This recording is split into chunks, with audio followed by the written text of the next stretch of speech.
humans in many ways. Some ancient astronaut theorists draw a surprising conclusion from these facts. 2,000, 10,000 years from now. Finally, we have a clearer picture of what sex was really like in the Middle Ages. And oopsie, it's not entirely what everyone thinks before. Spoiler alert, it was not exactly like the proper film portrayed on TV. It was natural and messy, and it's not even good in many aspects. From hygiene issues to women's condemnation and the role of the church. Buckle up, because medieval sex and love life was as complicated and uncomfortable as it gets. The ugly truth. When most people think about the Middle Ages, they imagine armored knights, castles, and maybe some monks praying in stone abbeys. What doesn't usually come to mind is how people in that era thought about sex and pleasure. But they definitely had thoughts. Despite what movies might suggest, medieval folks weren't completely prudish or repressed. Sure, the church had a massive influence and preached that sex should only happen within marriage and strictly for procreation. But everyday people often had more layered, sometimes even playful attitudes about intimacy. Religion played a big role in shaping ideas around sex. The Catholic Church saw the body, especially its desires, as something that had to be controlled. Lust was considered a deadly sin, and pleasure for its own sake was frowned upon. There were long lists of acceptable sexual behaviors, and a lot of things, like sex outside of marriage, same-sex relationships, or even certain positions, were condemned as sinful. Yet even with all these rules, people didn't always follow them. Just like today, there was a big difference between official doctrine and what went on behind closed doors. At the same time, people in the Middle Ages weren't totally anti-pleasure. There are plenty of medieval texts, poems, and even medical writings that show a more open curiosity about the human body and desire.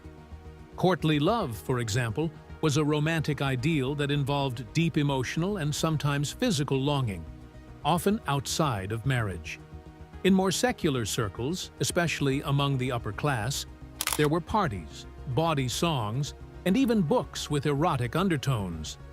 Some medieval literature is surprisingly explicit and suggests that not everyone bought into the idea that pleasure was inherently wrong.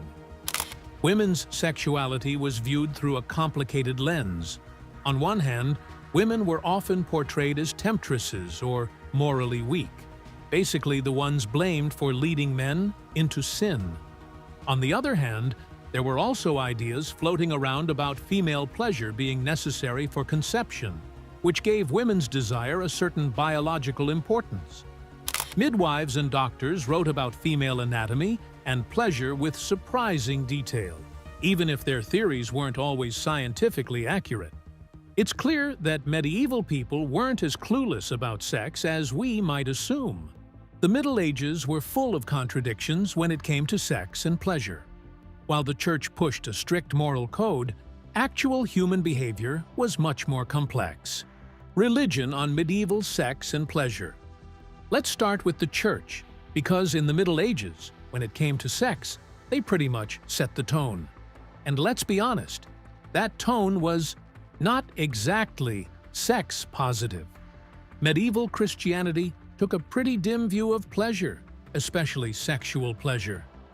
The general idea was that sex was a necessary evil, something to tolerate because humans had to reproduce, but definitely not something to enjoy. If you were having sex for fun, even with your spouse, the church looked at you with a raised eyebrow and a long list of sins. There were actual rules, tons of them, about when, how, and under what circumstances sex was allowed. Having sex on holy days, like Sundays or religious feast days? Sinful? During Lent or Advent? Definitely not. During daylight hours? Questionable. Missionary position?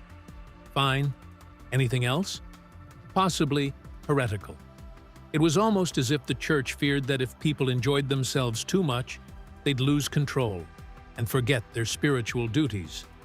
Pleasure was considered dangerous, even within the confines of marriage, because it could distract people from their devotion to God.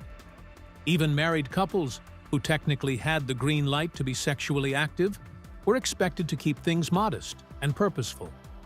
The ideal was sex only when trying to have children, and even then, you weren't supposed to enjoy it too much.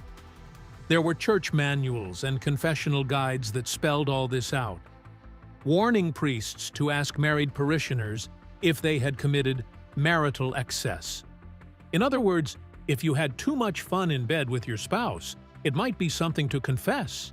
It's easy to imagine how that mindset could weigh on people's minds and make them feel guilty about something that's, well, kind of natural and universal. This strict approach wasn't just about morality, it was about control. By regulating sex, the church could maintain a moral order and reinforce its authority over people's private lives. Sin, after all, wasn't just something you dealt with internally, it was something that could send you to hell. And the fear of damnation was very real in the medieval worldview. So, many people tried to follow the rules as best they could, or at least appear to. It created a culture of secrecy, shame, and contradiction, where desires were suppressed, confessions were routine, and everyone was just trying to stay on God's good side. But even in this atmosphere of religious pressure, people didn't just stop being human. They still had relationships, desires, and, yes, sex. Often, they found ways to navigate or quietly rebel against the church's teachings. Whether it was sneaking around outside of marriage, bending the rules with a wink and a prayer, or just ignoring some of the more extreme warnings, medieval people didn't always toe the line. That's the thing about history. The official rules don't always match how people actually lived. The next serious issue is a sad and miserable reality in the Middle Ages. A messy business. Let's not forget one major detail that really sets the medieval bedroom apart from anything remotely romantic: the near-total lack of hygiene or effective birth control. It's easy to joke about how grimy the Middle Ages were, but when it comes to sex and pleasure, these conditions had a huge impact. Most people didn't bathe regularly, especially not the way we think of bathing today. Public baths existed in some cities, but they were often frowned upon by the church, and hot water wasn't always easy to come by. Soap was a luxury, and laundry didn't happen often. So, yeah, body odor was just part of the deal. On top of that, diseases were everywhere. Sexually transmitted infections like syphilis and gonorrhea were already circulating, and there was little understanding of how these diseases spread, let alone how to treat them. Medical knowledge was based on balancing the body's humors, and most cures involved herbs, bloodletting, or just hoping it went away. Add to that the looming threat of plagues and general filth, and it's safe to say that physical intimacy came with a lot of risks, far beyond just a broken heart. Then there's birth control, or rather, the lack of it. Nobody really knew how pregnancy actually worked. There were theories, of course, many of them based on ancient Greek and Roman texts, but much of it was wildly inaccurate. Some people believed that a woman had to have an orgasm to conceive, while others thought certain foods or drinks could prevent pregnancy. Condoms did exist, but they were a far cry from the latex versions we know today. Made from linen or, more famously, animal intestines. Yes, seriously. These early condoms were uncomfortable, expensive, and definitely not something everyone had access to, or trusted. This lack of reliable contraception had real consequences. Pregnancy was a constant concern, especially for women, who bore the brunt of the physical and social risks. Childbirth was incredibly dangerous, and maternal mortality rates were high. That fear, combined with religious pressure to stay pure, made sex more about duty and survival than pleasure or emotional connection. For many women, especially in the lower classes, sex wasn't really a choice. It was an obligation, whether to a husband or, in darker situations, to someone who held power over them. And speaking of husbands, let's not forget that many marriages were arranged when people were still teenagers. The idea of marrying for love wasn't completely unheard of, but it definitely wasn't the norm, especially among the nobility. Marriages were about alliances, land, dowries, and family reputation. So, people often found themselves tied to someone they didn't really know, didn't necessarily like, and weren't attracted to. That kind of setup doesn't exactly create the ideal environment for intimacy or pleasure. The sexual culture of the Middle Ages was heavily shaped by physical discomfort, fear, lack of medical knowledge, and social pressure. It was less about love, desire, or personal connection, and more about navigating a complex web of survival, expectations, and consequences.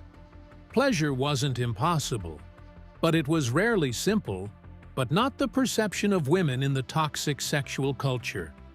Sexism, shame, and silence. How women were controlled. It gets worse. If you were a woman in the Middle Ages, your sexuality wasn't just policed, it was blamed. Women were often portrayed as the source of sin, temptation, and moral weakness. The idea went all the way back to Eve in the Garden of Eden, and medieval thinkers ran with it. Religious leaders, doctors, and scholars all seemed to agree. Women were more lustful, more emotional, and more likely to drag men into sin. So naturally, the solution was to keep them tightly controlled, socially, sexually, and spiritually. Medieval medical texts weren't doing women any favors either. Based on ancient ideas from people like Galen and Aristotle, doctors believed that women were biologically inferior to men. Their bodies were seen as cold and wet, which supposedly made them unstable and more prone to lust. Some texts even suggested that women had to have sex regularly, or else they'd become hysterical or ill, though conveniently, this didn't translate into a right to pleasure. Instead, female desire was treated as something to be suppressed or shamed, not acknowledged or respected.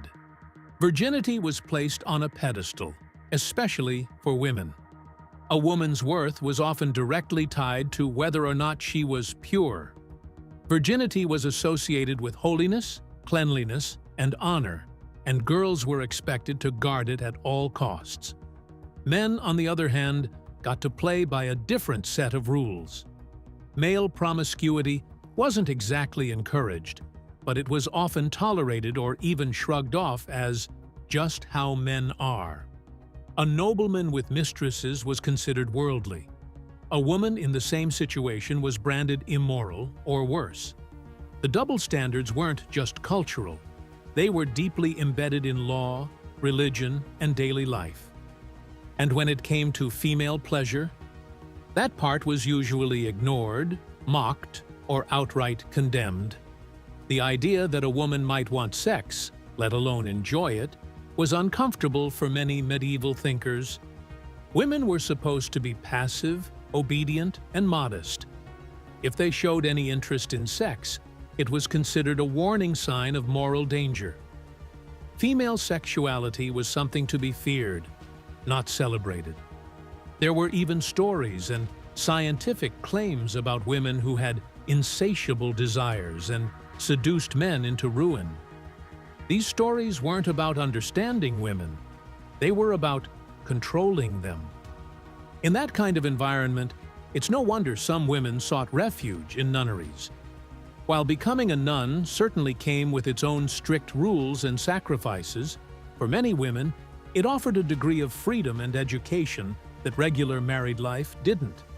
In some convents, women could escape forced marriages, avoid childbirth, and even gain access to books and learning. It wasn't a perfect solution, But in a world where marriage often meant a life of submission, becoming a bride of Christ could actually be the better option. While men in the Middle Ages were allowed to flirt with pleasure, women were stuck in a system that saw their sexuality as a threat. They were expected to remain pure, quiet, and obedient, all while being blamed for the very desires the church and society couldn't seem to reconcile. What about the brothel situations seen on modern TV series and movies? What's the wildness all about? The dirty industry, they say. It might surprise you to learn that brothels were not only common, they were often officially tolerated, regulated, and even taxed by medieval governments. While the church preached sexual purity and harshly judged anything outside of marital sex, the reality on the ground was, as usual, a bit more complicated. The sex industry wasn't exactly celebrated, but it was considered a necessary evil, a way to keep men from committing worse sins like adultery, sexual abuse, or even sodomy. At least that was the argument at the time. Most medieval towns had at least one brothel, and some larger cities had entire red light districts. These establishments were often located on the fringes of town, close enough to be accessible but far enough to avoid scandal. In places like Paris, London, and Florence, brothels were actually under municipal control. Local authorities issued licenses, collected fees, and sometimes even made rules about what types of clothing prostitutes could wear or which streets they could walk on. It might seem strange that a society so religious would regulate sex work instead of banning it completely, but that's the contradiction at the heart of the medieval sex industry. Moral condemnation mixed with practical acceptance. For many women, sex work was one of the few ways to earn a living independently, especially if they were poor, widowed, or without family support. Of course, this independence came with serious risks. Prostitutes were often stigmatized, denied legal rights, and treated as morally corrupt. They could be arrested, beaten, or publicly shamed if they broke the many rules imposed on them. But despite the dangers and the harsh judgment, some women found a strange kind of autonomy in the brothel system. In a world where most jobs for women were domestic, exploitative, or unpaid, sex work, for better or worse, offered some level of economic agency. The church's stance on prostitution was predictably conflicted. Officially, sex outside of marriage was a sin, and prostitutes were seen as fallen women. But theologians like St. Thomas Aquinas argued that while prostitution was sinful, it was a lesser evil compared to the chaos that might erupt without it. Some religious leaders believed it was better for men to visit brothels than to seduce respectable women. Others pushed for rehabilitation efforts, creating asylums or convents for former sex workers to repent and start fresh. This created a kind of moral loophole: disapprove of the act, but allow it to exist because banning it might make things worse. Inside the brothels, life varied wildly depending on time and place. Some were small, dimly lit rooms in someone's home. Others were large, multi-room establishments with food, drink, and entertainment. The quality of life for the women working there could range from barely surviving to relatively comfortable. Though comfortable in medieval terms still meant low status and constant vulnerability. Many women were forced into sex work by poverty or coercion, and some were trafficked from other regions. The line between choice and survival was often blurred, and there was little protection from abuse or exploitation. Interestingly, not all brothels were seen as dirty or shameful. In some cities, they were considered part of the social landscape, places where music played, wine flowed, and people from different walks of life crossed paths. There were even brothel festivals and rituals where prostitutes were briefly celebrated or given symbolic roles in public events. Of course, this didn't erase the judgment they faced the rest of the year. But it does show how complex and contradictory attitudes toward sex work were in medieval society. The medieval sex industry thrived in the shadows of cathedrals and castles, coexisting with sermons, saints, and sin. It was part of everyday life, even if people didn't always talk about it openly. The church disapproved, but tolerated it, governments regulated it, and society depended on it more than most were willing to admit. Brothels in the Middle Ages weren't just places of scandal. They were spaces where economics, morality, gender, and power collided. And like so many parts of medieval life, they reveal a world that was a lot more complicated and more human than the history books often let on. The role of clothing and modesty. In the Middle Ages, modesty wasn't just about how much skin you showed or how you dressed. It was a full-blown cultural and spiritual code that shaped nearly every aspect of daily life. And nowhere was this more obvious than in how people thought about sex and pleasure. Modesty wasn't just encouraged, it was expected. It was seen as a key virtue, especially for women, and anything that hinted at sensuality or desire was met with suspicion or outright condemnation. Sex, when it was talked about at all, was supposed to be private, controlled, and, most importantly, devoid of pleasure. The medieval Christian worldview treated the human body as something inherently flawed, a vessel prone to sin. Pleasure, especially sexual pleasure, was linked to the fallen nature of humanity. So, modesty became a tool, not just for social respectability, but for moral survival. If you were modest, you were considered righteous. If you were not, you were at risk of temptation, and worse, of tempting others. This attitude created a kind of cultural double bind. People were naturally curious about sex and pleasure, but they were trained to feel guilty or ashamed for even thinking about it. This modesty code hit women the hardest. Female modesty wasn't just a virtue, it was a requirement. A woman's reputation, honor, and sometimes even her family's social standing could depend on her ability to appear modest, obedient, and sexually untouched. Clothing had to be conservative, behavior restrained. If a woman showed interest in her own sexuality, she could be branded as dangerous or immoral. The ideal woman was silent, submissive, and sexually passive, modest in public and modest in bed. Pleasure, if it happened at all, wasn't to be acknowledged. For men, modesty was more flexible. They were still expected to be chaste and morally upright, especially within religious life, but society was often more forgiving of male desire. That said, excessive lust was still seen as a sin, and a lack of modesty, especially among clergy or scholars, was a serious offense. Monasteries and churches were filled with warnings about the dangers of fleshly temptations. The most modest men were those who renounced sex altogether, taking vows of celibacy and focusing their lives on God. In fact, the highest ideal for both men and women was spiritual purity, and that usually meant no sex, no marriage, and definitely no pleasure. This obsession with modesty didn't just impact how people behaved, it shaped how they thought and felt about their own bodies. Many people in the Middle Ages genuinely feared their physical desires, seeing them as tests from the devil or signs of weakness.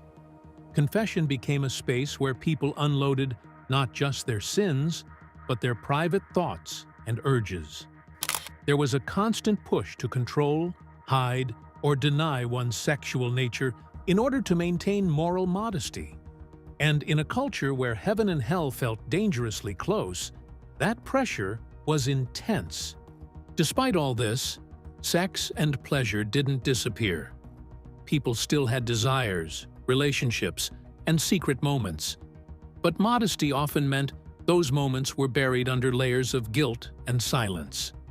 Erotic literature existed, but it had to be hidden.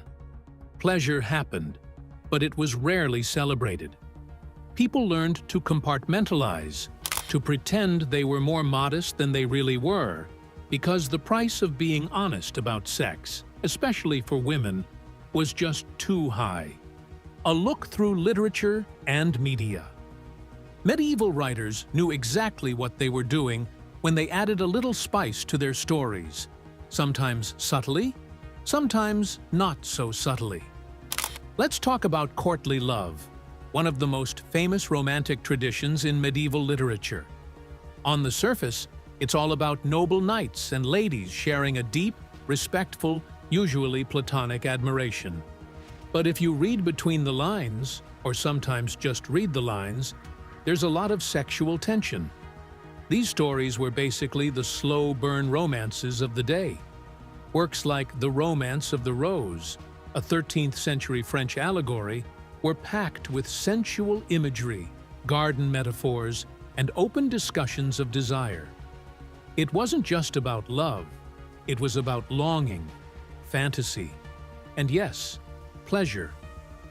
Then there were the fabliaux, short, bawdy comic tales told in verse, often written in Old French. These were the medieval version of dirty jokes or adult sitcoms. They made fun of priests, cheated husbands, and randy wives. Sex wasn't just present in these stories. It was the punchline.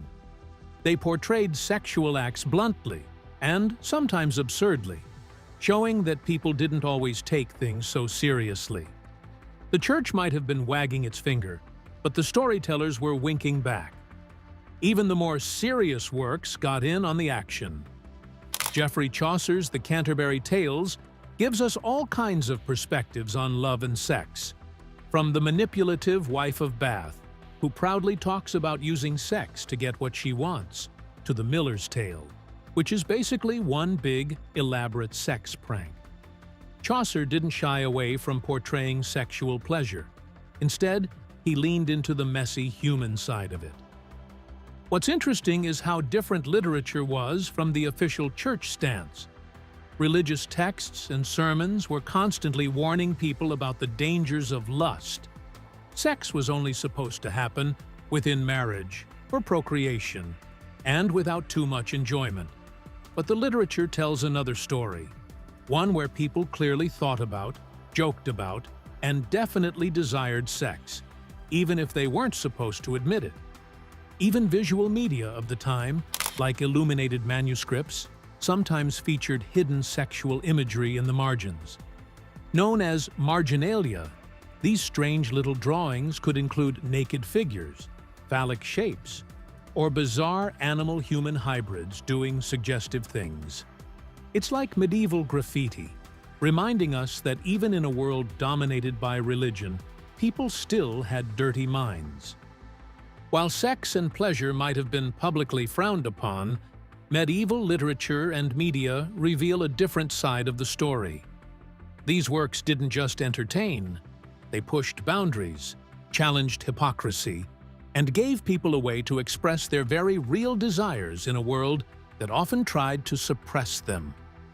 Why was sex, and everything related to it, frowned upon in the Middle Ages? If you've ever wondered why sex, pornography, prostitution, and anything remotely sensual were treated like dangerous taboos in the Middle Ages, you're not alone. Today, we're used to open conversations about sexuality, on TV, in books, and all over the internet.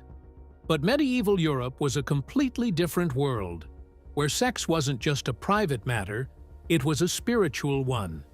And in that world, pleasure, especially sexual pleasure, was seen as a threat to the soul. At the heart of all this disapproval was the medieval church, which pretty much dictated how people were supposed to think, act, eat, marry, and, yes, have sex. Christianity, especially in its medieval form, taught that the body was a vessel of sin and that anything that distracted people from God was dangerous. Since sex is pretty distracting and rooted in physical pleasure, it was placed under heavy moral scrutiny. The church officially tolerated sex only for reproduction, and only within marriage. Everything else, masturbation, prostitution, adultery, same-sex relationships, and especially any form of sexual imagery, was classified as sinful. Pleasure for its own sake was deeply suspicious. In fact, early Christian thinkers like St. Augustine believed that the mere enjoyment of sex, even between husband and wife, was a sign of weakness and spiritual corruption. According to this mindset, sex was only okay if you had to do it to make babies, and even then, you better not enjoy it too much. This idea filtered down through sermons, confessional handbooks, and public laws, creating a culture of guilt and fear around something that was, ironically, completely natural and universal. Prostitution, though common and even officially tolerated in many towns, wasn't respected in the slightest. Prostitutes were seen as morally fallen, dirty, and dangerous, not just because of disease, but because they supposedly tempted men away from their righteous path. Some theologians argued that prostitution served a purpose as a lesser evil to keep society in order, but the women themselves were rarely treated with dignity. They were shamed, excluded from full participation in religious life, and often denied a proper burial unless they repented. The contradiction is hard to ignore. Society depended on these women to keep men in line, but punished them for existing. As for pornography, well, they didn't have magazines or the internet, but there were still sexual images, poems, and stories floating around, usually in secret. Erotic art existed, especially in private manuscripts and some unexpected places. Yes, even monks doodled the occasional naughty image in the margins of religious texts. There were bawdy songs, crude jokes, and underground stories full of sexual mischief. A lot of this shame and restriction also had to do with control, especially over women. Female sexuality was painted as wild, dangerous, and in need of restraint. Medieval medicine claimed women were naturally more lustful, so society responded by locking down their freedoms. Virginity was idealized, and a woman's worth was often tied to her purity. Men, meanwhile, had more leeway. The double standard was alive and well, and it shaped how sex and gender were viewed for centuries. Essentially, the system discouraged sexual freedom not because people didn't want it, but because it was easier to manage a population when people were scared of their own bodies. Finally, we can't overlook the fear of chaos. The medieval world was already unpredictable. Plagues, famines, wars, and short lifespans were common. The Church offered structure and certainty in a time when people desperately needed both. And part of that structure was a very strict moral code. By drawing hard lines around sexuality, the Church kept people in check and reminded them that the spiritual world mattered more than the physical one.